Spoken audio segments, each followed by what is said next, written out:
listening to a special podcast series brought to you by the American Senior Alliance, a nonpartisan, not-for-profit organization that advocates on behalf of America's greatest generation. The Alliance strives to be a trusted source of unbiased information for seniors and policymakers.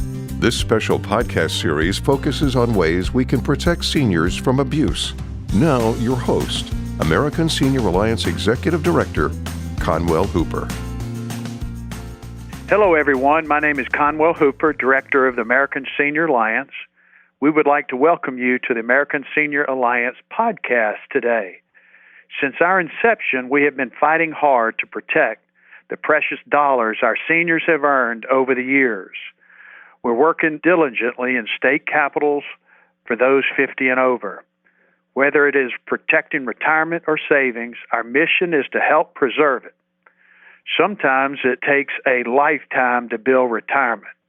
Yet one crafty phone call from a fraud artist can cause a lifetime of savings to disappear. There is no silver bullet. It takes constant effort by older Americans to protect their retirement and assets. Sadly, somebody's out to try and take advantage of an elderly person every minute of the day.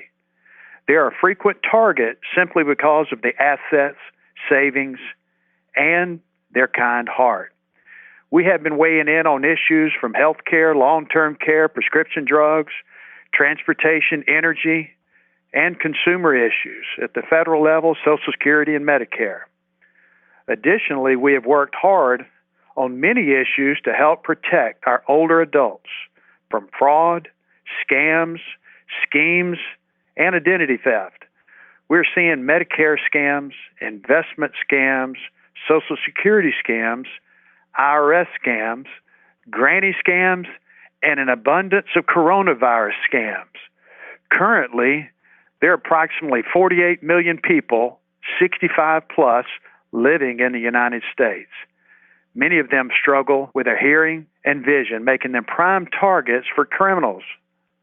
One of our recent blogs reported the National Council on Aging's alarming statistics that financial fraud and abuse costs between $2.9 to $36.5 billion annually. What truly concerns us, on many occasions, senior citizens are afraid or embarrassed to report the crime. We can fight back. The only way to defeat some of these slick fraudsters is to outsmart them. We have an extraordinary guest with us today, Mr. Joe Borg. Joe has been an absolute warrior for seniors and consumers, protecting us from investment fraud. He's Alabama Securities Commissioner. He's been the commissioner since 1994. That's 26 years. He has a staff of 60 helping fight crime. He's been the past president of the North American Securities Administrators Association for 3 terms. That's only happened one time in its 100-year history. He's testified tons and tons of times in the U.S. House of Representatives and the United States Senate. He's a frequent guest in the Senate Banking Committee, Housing and Urban Affairs Committee, U.S. House and Financial Service Committee, most recently the House Financial Service Committee, ensuring effectiveness, fairness, and transparency in securities law enforcement. He's been written up in Fortune, been written up in Forbes, and many other national magazines for his expertise and his war against white-collar crime. Smart Money magazine referenced his 98% conviction rate and called him one of the toughest stock cops in America. He's the ultimate crime fighter, an absolute bulldog for protecting the elderly and consumers against wrongdoing. In 2002, Forbes magazine called him Wall Street's worst nightmare. Joe is the expert's expert. He understands how hard it is to build a retirement and how easy it is to lose it to a clever con artist. Good afternoon, Joe. Thrilled you joined us. Well, thank you, Conwell, and I'm glad to be here with you, and we appreciate the opportunity to chat. Joe, we're seeing a record number of scams during the coronavirus pandemic. what types of scams are related to COVID-19? Conwell, it's not a matter of the type of scams. The scams have always been there. The volume has increased, but the focus has changed slightly. It's sort of like it's the same book, but with a different cover. What we're seeing now is higher volume of calls to seniors. They are pitching the fear factor. They are saying, look, the volatility in the markets is, so bad that you've got to move your accounts to me. I've got a better guaranteed way to make money and guarantee your retirement. They're using the fact that their families are not around, which is increasing the isolation and fear factor of the seniors, to the crook's advantage. So whether it's precious metals or whether they're trying to get them into other type of unknown investments that basically don't exist. We're seeing the Ponzi schemes. We're seeing the pyramid schemes. We're seeing phony real estate. We're actually seeing a comeback of oil and gas with the idea that it's not going to stay down forever. But what they are really targeting a lot of the seniors is their retirement accounts, with the pitch that if the market continues to go down and can you stand it, I can give you something that's more guaranteed and you're not going to lose your money and you'll have it there, so get out of the market now. But again, precious metals, the usual real estate, oil and gas, even some foreign currency, but we're not seeing quite as much of that in the Southeast. That's more of a West Coast phenomenon with what's going on in China. But that's what we're seeing, Conwell. Absolutely, Joe. Some of these COVID-19 scams and other scams that you reference have been perpetrated using social media sites. What are some good safety tips to help protect our seniors from, say, social media scams? So, on social media, we've seen quite a bit, whether it's Craigslist or Facebook or whatever it might be. And it's not that the media themselves are involved in the scams, so let's get that out of the way. It's just that the folks that are putting up social media advertisements, or better yet, they are trying to determine which of the seniors are more conservative or more liberal, and the pitch goes that way. The way to decide this, of course, is never give your money to anyone you don't know. If they are calling you and you are not calling them, that is a red flag. And if it's a too good to be true, is it guaranteed? You can't lose your money. Hey, I'm just like you. I believe the same things you do, so you can trust me. No. Hold on to your wallet. Every person that asks you for an investment or where they're going to take your money from your retirement account or anywhere else and put it into something else has to have a license. Look, you wouldn't go to a doctor who didn't have a medical license, and you wouldn't go to a dentist who didn't have a dental license. Why would you go to a financial professional, so to speak, if they were not licensed? And the best thing to do, no matter what state you're in, you can call the Securities division of that state. In Alabama, it's 1-800-222-1253, and say, I got a call from whoever it is with XYZ company. They will tell you if this person has a license, and if the company is licensed, and if the product they're trying to sell you, I've got a real estate deal in Arizona, or I've got an oil and gas well in Oklahoma, or I have a real estate deal in Alabama on the coast. So all these type of things are investments. I don't care if it's they call it a mutual fund or a government guaranteed fund or orange trees in Florida. It doesn't make a difference. If they're going to sell you something, the first thing to do is check their license. And no, it's not a question of, do you have a license? Yes, I do. You've got to do your homework. After all, it's your money. You got to protect it, and you're the first line of defense. Well, that's fantastic. That's great advice, especially that license right here in Alabama, and providing that telephone number. One thing I wanted to ask you in addition to that social media, our seniors now are getting pretty savvy when it comes to Facebook. Believe it or not, many of them use it to communicate with family and friends. And but one thing concerns us is the privacy and all with Facebook. I have a neighbor who suffered from the granny scam, and the fraud artist absolutely took everything off of her Facebook page to perpetrate the crime. In fact, Joe, she lost thousands of dollars. I mean, perpetrated a crime, pretending he was a grandson. She had to send money off and to help, bail him out of jail. It's just tragic. But, he knew things that only the grandson would know. So it was just a tragic ending, that losing quite a bit of her savings. Conwell, we've seen these scams before. And again, when it comes to social media, people are putting things on there about where they are and who their family members are. So all that information is now pretty much public information. But again, let's go back to the basics. I get a call from someone who says, I'm with the police department and your son's in jail. Now, the first thing I think I would do is probably put them on hold or say, give me your number, I'll call you back. And I would probably call the parents or a friend or even the grandson or the granddaughter's cell number and say, you okay? As a practical matter, police and government officials do not call and ask for money over the phone. Let's start that with rule number 1.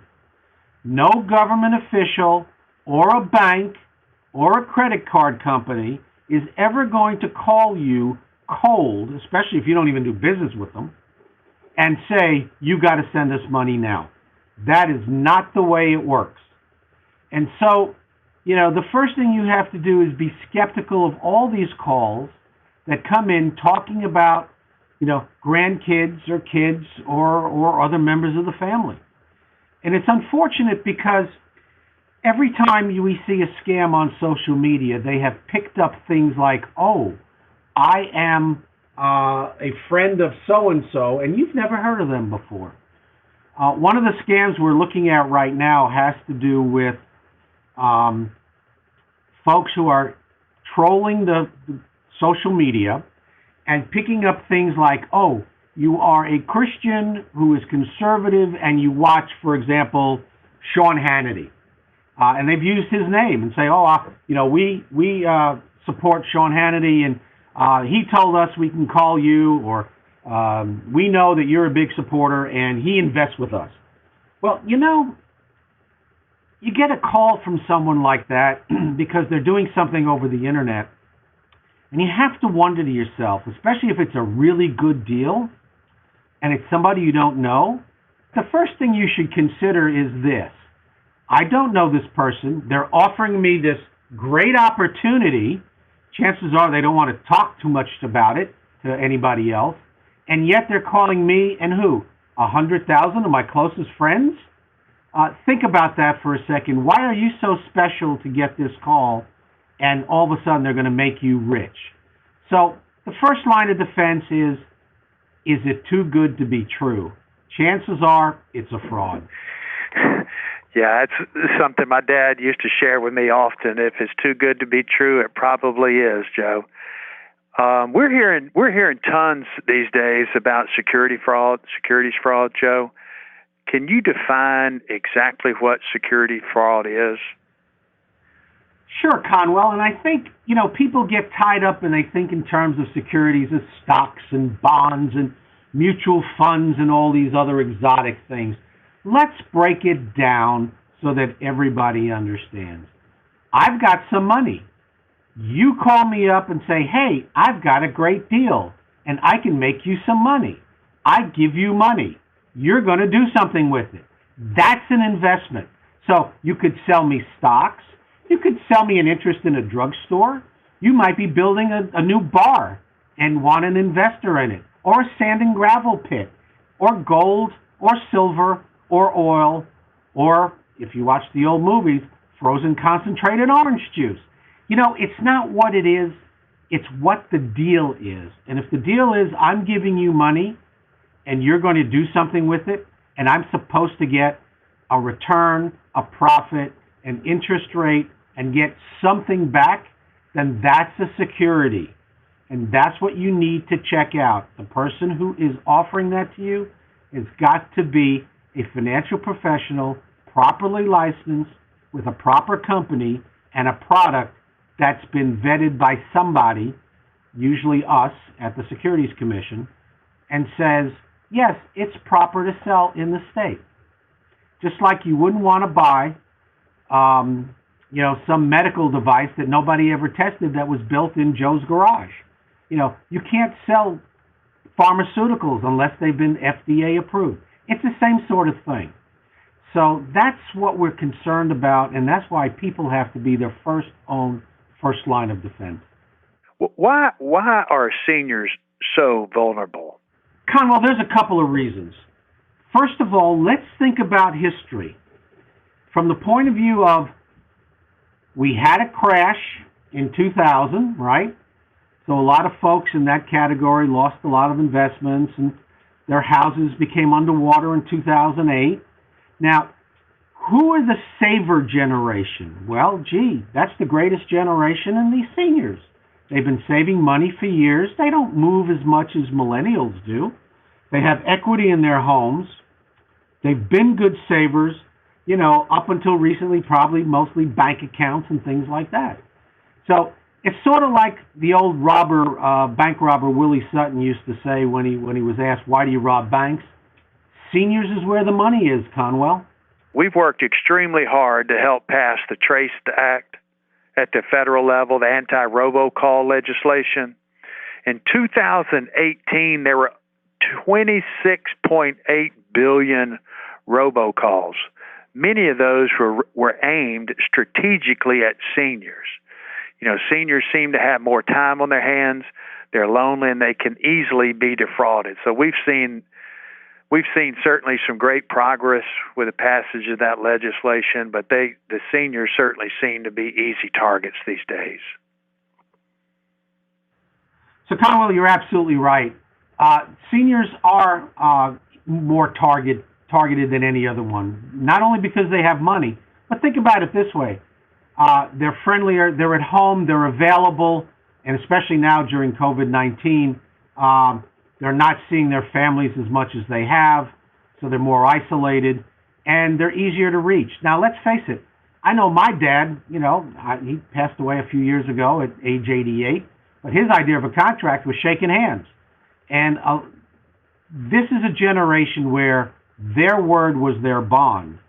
And I think that that's being taken advantage of by these con artists who worm their way in. They learn more about them, they talk to them, they become friends, or at least they pretend to be friends, and then they fleece them for whatever it might be. So whether it's a fear tactic of your grandson's going to jail, or you haven't paid your taxes and you got to send me, wire funds right away, or if it's he sounded so nice on the phone, I have a hard time thinking he was a crook. In either case, our seniors who have worked hard for their money have to be the first line of defense, and they have to protect it. But understand that people should not accept word over the phone when it's being requested that they send money for something they have no idea what it is and have not checked it out. Any senior who's being asked for an investment, besides checking out the licenses, should also check with maybe a trusted family member, a family advisor. Maybe they have a broker or a financial professional or a lawyer, somebody that they trust, or a CPA. And do the homework to make sure before the money's sent. Once the money's sent, even we can't help you. We can try and help get it back, and sometimes we do, but if folks get back 10 cents on the dollar out of a scam, sometimes that's all they're going to get. Joe, what are some of the laws that protect seniors from financial fraud? I know you've been extremely active in the Alabama legislature to change laws to protect seniors. What are some of those laws that you've helped pass to protect seniors? That's a good question, Conwell. And let's start with where senior fraud is today. If you think back, let me use an analogy. 30 years ago, nobody really paid much attention to drunk drivers. You know, it was like, that's kids blowing off steam. And what's happened over the last 20 years or so is, MAD came in and state legislatures came in, and they started passing stricter drunk driving laws. Well, the senior issues, fraud against seniors, is where drunk driving was 20 years ago. And now, in the last, 10 years or so, 8 years or so, legislatures have started to realize, and the government has started to realize, that we have to protect our seniors. So some of the laws we've passed in Alabama, in 2013, we started with the Protecting Alabama's Elder Act, and the use of deception or intimidation, undue influence, force, threat of force, and anything that was used to exert unauthorized control over a person or their property became a major crime. And that was the start of a series of laws in Alabama. In 2016, our office drafted the Protection of Vulnerable Adults from Financial Exploitation Act. And the law applies to broker-dealers and investment advisors and financial representatives. And the idea was this. If somebody falls out of bed at a hospital, they have to report it. If you go to a doctor and the senior's got bruises on them, they have to report it. If a child walks in and there's bruised or a broken bone, they have to report it. And so why is it not just as important if someone takes advantage of an elder financially? Why is that not just as important? So the 2016 law made that equivalent. So all these financial professionals and bankers and stockbrokers and whatnot dealing with a senior's accounts, if they see something, money going out that doesn't make sense, strange requests for, funds to cover whatever it might be, they have to report it to a government official, and then we investigate. So this is our way of protecting vulnerable adults, or maybe those that maybe are starting to show some sign of dementia, but more likely it's where funds are being taken by other members of the family and forcing the senior to turn over funds. So that's another one of the acts that we use. Now, that 2016 act in Alabama was also adopted in 30 some odd other states. Then Congress picked it up in 2018 and passed the Senior Safe Act. It's a federal law. Even though where the reporting is not mandatory, it's encouraged for financial professionals to report.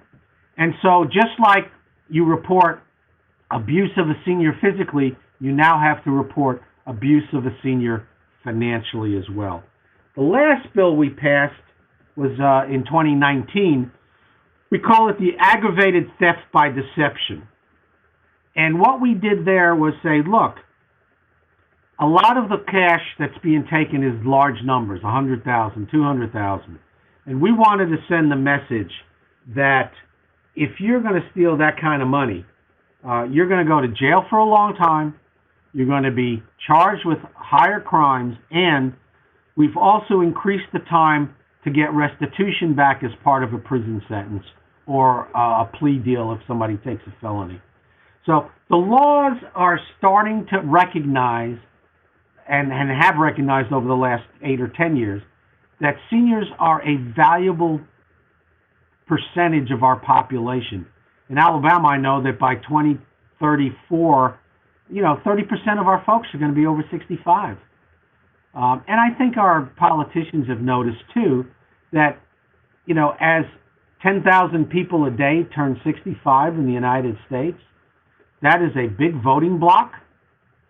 Those are folks who go to the polls. Those are folks who pay attention to news, and they deserve the protection from our local, state, and federal leaders as well.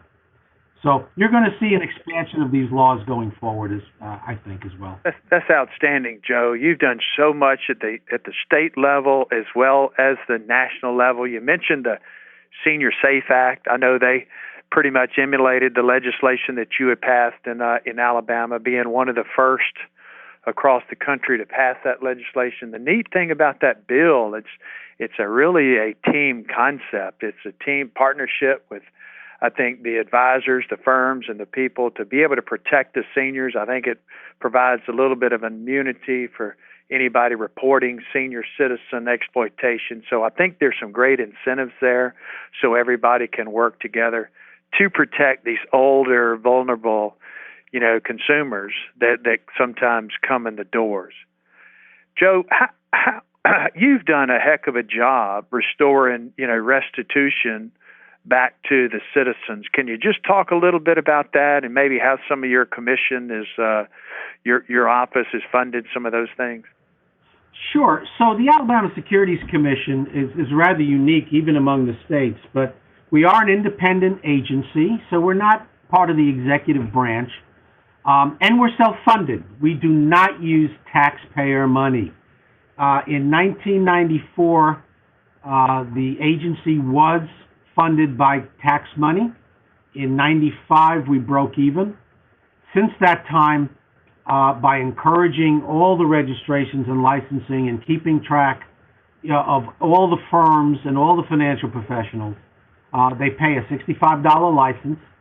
And if we see fraud, we want to get money back for investors. And if it happens to be a company that's doing something wrong, they'll get fined as well. So since 1995, the commission has been self-funded. It pays all its own bills, and it has returned back to the general fund an average of about $10 million a year profit. So not only do we not cost taxpayers a dime, we put money in to the state as well. Now, besides that, last year alone, we returned $9,700,000 to Alabamians who were defrauded. That's restitution back to victims. So, for example, during the crash in 2006, 7, 8, and 9, we went to war with all the big firms that had taken money from folks and put their money in things that became, toxic. We collected $1.3 billion on auction rate securities and other types of investments and returned that money to Alabamians. So I think my staff, they've earned kudos for doing a wonderful job for protecting folks in Alabama. But we average somewhere about $10 million a year return to folks, and we make that money for a profit for the state as well. So we do what we can. We try and prosecute criminals if we can get the hold of them. I think last year we did something like 16 convictions and indictments. We do quite a bit of public warnings. In fact, we issued one yesterday on a COVID scam, and we're sending that out through the internet and the news media to let folks know, hey, these are folks you don't want to do business with. We're trying to be proactive. We're trying to get to folks to understand, hey, we're going to shut these folks down as soon as we find out who they are. We don't want you to lose your money. Even though we're good at getting it back, we don't always get it back. And it's hard to tell a senior that there's just nothing I can do to get your retirement funds back except put this guy in jail for 10 years. So yeah, that's painful, Joe, when they've worked, their whole lives to build up a retirement so they can hopefully retire at age, 65, 75, 85. But anyway, it certainly hurts. What you mentioned earlier, make sure you know who you're investing with, to beware of those preying on fears. Be leery of those pitching, once in a lifetime pitches, and all. What other type senior investor tips for safety that you could pass along? Look, I think a lot of it is common sense, but let's make some basic rules. If you can remember the basic rules, then you shouldn't fall to a scam. 1, people you don't know asking you for money, hang up. 2, people asking you, saying they're from the government and asking you for money because you didn't pay a parking ticket or you didn't pay your taxes or you didn't show up for grand jury. It doesn't make a difference. Hang up. You're not going to get a phone call that says you didn't pay your taxes. You're not going to get a phone call that says you owe money to the IRS. You're not going to get a phone call that says you ought to invest in this because Social Security is going broke. This is not the way legitimate people do business. You will get in the mail something official if it's a government thing. Just like if anybody says stimulus check, they're not from the government because that's not the term they use. So there's a lot of things to do that you can, sort of use common sense, but the best thing to do is invest in an answering machine. If you don't recognize the number, don't answer it. If the number is your number and you didn't call yourself, don't answer it. The problem we have now is these spoofing numbers where they could actually take a number from a friend of yours, and if you think it's your friend, well, as soon as you pick up the phone and realize it's not Conwell on the other end of the phone, hang up. Do not get involved in conversations with these folks who are going to try and sweet talk you or browbeat you, either way, into giving them your money. You work too hard for it to lose it. Yeah, you make a great point, Joe. My mom is in her 80s, and she probably wouldn't want me to mention that. But anyway, she's had a wonderful life, but I have to counsel her often about not taking those calls. Let it roll to the answer machine. Seniors are very trusting and kind and want to be able to have conversation. And sometimes if nobody's home, they want to be able to take that phone call. We're seeing, Joe, just record number of calls from the IRS into homes that are fraudsters claiming that they're with IRS and Social Security Administration. 99% of the time, those are fraudulent phone calls. Well, all the time, Conwell, because of this. Look, the U.S. government, banking institutions will never call you to ask for money over the phone. And never, ever, ever will they tell you you need to wire funds, go buy gift cards, go to Green Dot, go to Walmart and send funds. That's not the way they do business. And if it's a government entity, you will get something by registered mail, not a phone call, unless you initiate the phone call. Better yet, you're from the IRS? Fine, thank you very much. I'll call you back. And then you call your local number for your IRS and say, you guys looking for me? Not the number that called on the phone, but you look up independently. Same with websites. So also, Conwell, think about this. People get emails all the time, and it'll say, click here to respond. Never, ever, ever use a hot link or a click here. If it's a bank, just because it says Chase.bank or Regions.bank on your screen doesn't mean that's where it's coming from. And unless you know how to check the source code on those emails, ignore that, hang up the phone, call your bank directly and say, are you looking for me? Did you need to contact me? And I will bet you just about all the time they'll go, no, Mr. Hooper, we didn't call you. So that was a scam call. Never ever do hot links. Never do click here's.